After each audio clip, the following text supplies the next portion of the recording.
இந்த வீடியோ பாருங்க. இந்த வீடியோல அந்த பாப்பா எவ்வளவு அழகா சிரிச்சுட்டு கேக் சாப்பிட்டு இருக்காங்க. 1 மணி நேரத்துல அந்த கேக் சாப்பிட்ட அடுத்த 1 மணி நேரத்துல அந்த பாப்பா இறந்துட்டாங்க. அதுவும் அவங்க பர்த்டே அன்னைக்கு. அவ்வளோ அழகான அவ்வளோ இன்னசென்ட்டான பொண்ணு பர்த்டே அன்னைக்கு நான் ஏன் இறந்து போனேன் அப்படின்னு கூட தெரியாம இறந்துருக்காங்க. என்னாச்சு அப்படிங்கறத நான் சொல்றேன். இந்த பாப்பா வந்து பஞ்சாபை சேர்ந்தவங்க. இவங்களுக்கு 10 வயசு ஆகுது. இவங்களோட பர்த்டே அன்னைக்கு வந்து அவங்க ஃபேமிலியே ஒரு சாக்லேட் கேக் ஆர்டர் பண்றாங்க. அவங்க ஆர்டர் பண்ண கேக் வந்ததுக்கு அப்புறம் அதெல்லாம் கட் பண்ணி சாப்பிட்டு சந்தோஷமா இருந்திருக்காங்க 1 மணி நேரம். 1 மணி நேரத்துக்கு அப்புறம் இந்த பாப்பாவுக்கு உடம்பு சரியில்லாம போகுது, இறந்து போயிடுறாங்க. அந்த சாக்லேட் கேக் சாப்பிட்டதுனால மட்டும்தான்.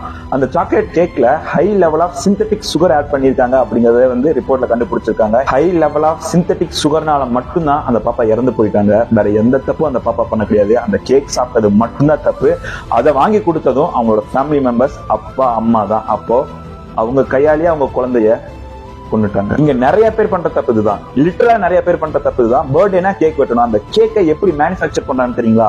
அந்த ஒவ்வொரு லேயர்லயும் வந்து கெமிக்கல் இருக்கு, அந்த ஒவ்வொரு பீஸ்லயும் கெமிக்கல் இருக்கு. மேல போட்டோ போடுறீங்களா, ஆர்டிபிஷியல் கலர் இருக்கு பாத்தீங்களா, அது எல்லாமே கேன்சர் வர வைக்கும்.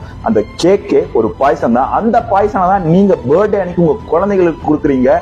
இதை படிச்சவங்க தான் பண்றாங்க, படிக்காதவங்க தான் பண்றாங்க அப்படின்னு கிடையாது. இது எல்லாருமே பண்றாங்க. இந்த ஒரு வார்த்தையை நான் எந்த வீடியோஸ்லயும் அவ்வளவு சீக்கிரம் சொல்ல மாட்டேன். ஷேர் பண்ணுங்க அப்படின்னு சொல்லிட்டு. ஆனா இந்த வீடியோ சொல்றேன். இந்த மாதிரி நிறைய வீடியோஸ் சொல்லுவேன், ஷேர் பண்ணுங்க அப்படின்னு சொல்லிட்டு. ஏன்னா நம்மளுக்கு ஒரு பொண்ணு வந்து ரீல்ஸ் பண்றாங்க, அழகா இருக்காங்க அப்படின்னா அதை சென்ட் பண்றதுக்கு நேரம் இருக்கு. ஒரு டபுள் மீன் பார்த்தோம்னா அதை சென்ட் பண்றதுக்கு நேரம் இருக்கு. ஏன் அவேர்னஸ் வீடியோ சென்ட் பண்றதுக்கு ஒரு 2 செகண்ட் இருக்காதா அப்படின்னு நான் கேட்கறேன். கண்டிப்பா இந்த விஷயத்தை நிறைய பேருக்கு தெரியப்படுத்தணும்னு நினைக்கிறேன். நீங்க தெரியப்படுத்துறதுக்கு ஹெல்ப் பண்ணுவீங்கன்னு நம்புறேன்.